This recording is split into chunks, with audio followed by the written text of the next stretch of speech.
What is going on, everybody? Dave here, hidden off grid, and it's a brand new video. It's a brand new day, brand new Saturday. Don't know what the freak is going on right here. It must be my hair cutter. Doesn't know how to cut hair, so I got to talk to my hair cutter. Dave, why don't you cut your hair correctly? I don't know. It's either that or I'm laying down incorrectly in bed. So what am I going to talk about in this video? I've been thinking, so there's about, I don't know, 4 or 5 different topics I wanted to bring up for today's video, and I thought about doing them all in one video, but it really just wouldn't really work out like that. So in this video, we're going to talk about being antisocial, which kind of goes hand in hand with being an introvert in a way. So I'm an introvert. If anybody doesn't know, I'm gonna, get this shit out of my way. I'm an introvert, and I haven't always been an introvert my whole entire life. Kind of become an introvert, I don't know, 15, 16 years old and on, and it's just kind of gotten worse in a way. One-on-one and around family, I'm fine. I'm not really an introvert. Nobody would really know I'm an introvert. An introvert doesn't necessarily mean you're antisocial either. It just means that you kind of want to be left alone, want to think, and you recharge by yourself, time thinking by yourself or whatever. I'm really good one-on-one with somebody. In groups, I'm okay. I just get worn out after a while, but as usual, I like to bring up stories because I think stories are interesting, because you learn something about me, and it's just fun to talk about stories too. And I love to hear stories of other people talking down in the comments. So I remember growing up, I think we were about 15, 16 years old. Brother's a little older than I am, of course, old fart. And he might watch this video. Let's see, I remember having a block party, right? We had a block party, and we used to laugh at my dad because he was antisocial. He wouldn't go and talk to anybody in the cul-de-sac. And we used to kind of just laugh, he's antisocial. He's got his chair inside the garage, and he's just sitting in there. And, I remember him saying, "Hey, Dave, go get me a beer." So I'd go across the street, and get him a beer, because he didn't want to go get his beer himself. He might have to talk to somebody, but it's just kind of funny. Now, he wasn't always like that, though, I remember when I was even a lot smaller in the cul-de-sac, different place we were living or whatever, he got along with a bunch of people in the court, like good friends with people. So, and I kind of get that. When you get older, you just don't want to put the effort in to kind of make those friends all over again. Every time you move, you got to make those friends all over again, and it gets old. I remember, I'm not even going to talk about being working over in Qatar, where I was working. And every few months or so, new military people would come in. You have to make friends over and over and over. And just to see them go in 3 to 6 months, they just leave. And it just gets old after a while. And after a while, you just get short, and you just don't want to put the effort in. But, and this is I guess the older I get, I'm becoming like that too, because I remember, I had a neighbor across the street from my house, and, really good friends with the guy. He was into cars and stuff. He was into all types of other stuff that I would be into. We talk a lot and stuff. He'd come over and hang out in my garage when I'm working on something. I'd go hang out in his garage, And then it just, became where I was coming home from work, and I knew it was his day off. It was always a Wednesday he had off, I'm like, oh God, I hope he's not out, driving down the street. I'm like, I hope his garage is closed, because he'd see me pull up and he'd immediately walk over, and then I'm stuck, so I'd come home.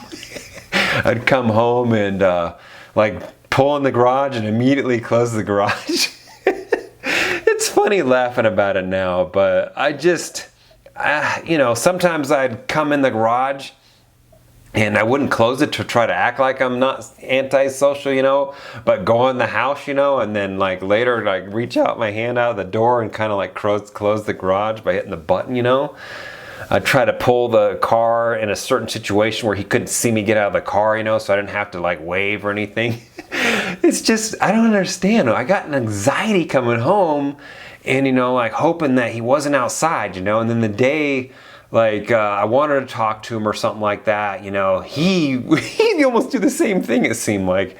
He'd be like trying to be antisocial. Now, yeah, he'd wave or something, but, you know, he wouldn't come over, so he was just being antisocial.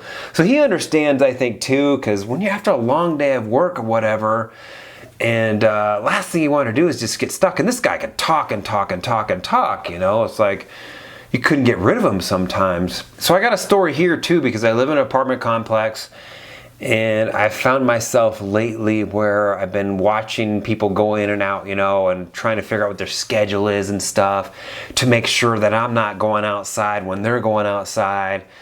Like last night, I went and got the mail, like, I don't know, it was like 12:30 a.m. or something like that, because I didn't want to see anybody. I just didn't want to talk to anybody. I don't want anybody to know who lives here and where I live or anything like that. And it's just, I don't understand why I'm like that.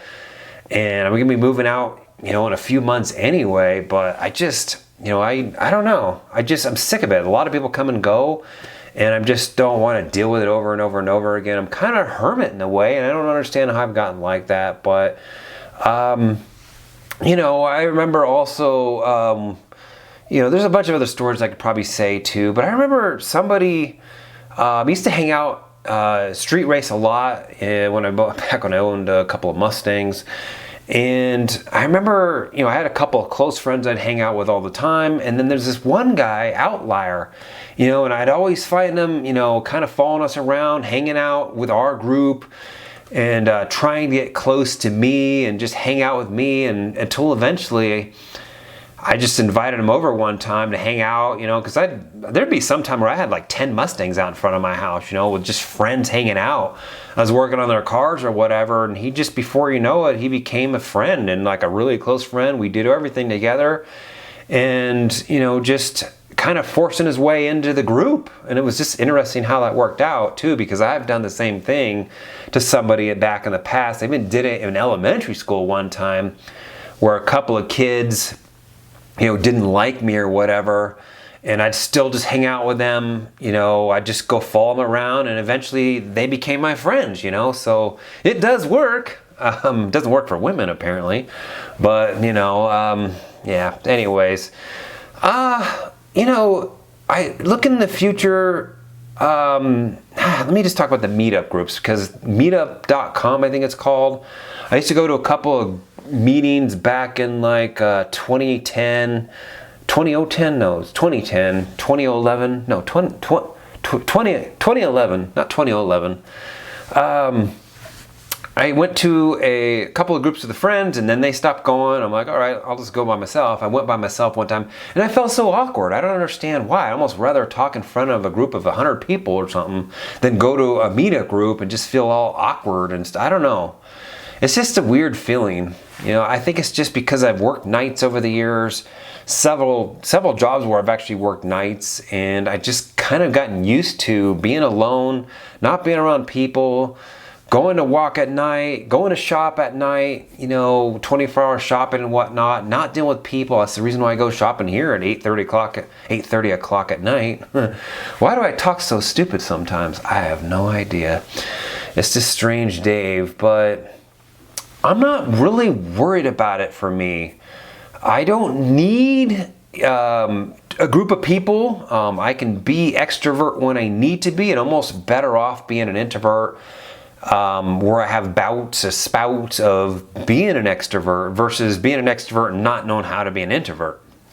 I think it's better to be an introvert and have to be conformed to be a extrovert in certain occasions than trying to be the opposite of that, being an extrovert that has to be an introvert. Like, I think you'd be way more, you know, satisfied in life being an introvert and have to convert the other way, or just, you know, anyways, you get what I'm saying there. But where am I going with this video? It's been almost 10 minutes, probably a little bit of cutting out. I don't try to do a lot of editing on these videos because I like to just leave them raw. But I will be going on the 18. I will, you know, because a lot of people on there are just like-minded people. You know, I will talk to people. Like I said, I like one-on-one. I don't even mind groups every so often or something like that. But in general, I'm definitely better in smaller groups. When it comes to getting done with AAT and traveling overseas in various countries over there, I don't know how social I'm going to be. But that's what I have you guys for, because I can talk to you guys can talk back down in the comments and stuff like that. But the whole premise of this video is really just to kind of share my feelings, because I always do. And it's not a bad thing to be an introvert. It's not a bad thing to be antisocial either. I know it's got a bad rap. It's, you know, whack jobs, and I love that word, whack jobs, you know. It's just living in a cabin in the woods and you're antisocial. Like, it's got a bad connotation, you know.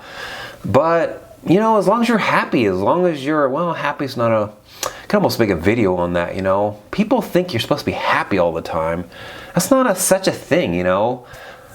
People always think they need to be happy all the time, but what's the opposite of that? Being sad all the time. Nobody says I'm going to be sad all the time. I want to be sad all the time. Of course not, right? But so why would you be happy all the time? It's not possible, right? You got to be okay with being a mediocre, straight across the medium or middle, right? You're going to have bouts of sadness, bouts of happiness. You're not going to always be happy all the time. And you start chasing that, and then you're going to get depression, which I was going to talk about depression in this video, but we'll save that one for another time. It is almost, it is almost Christmas time.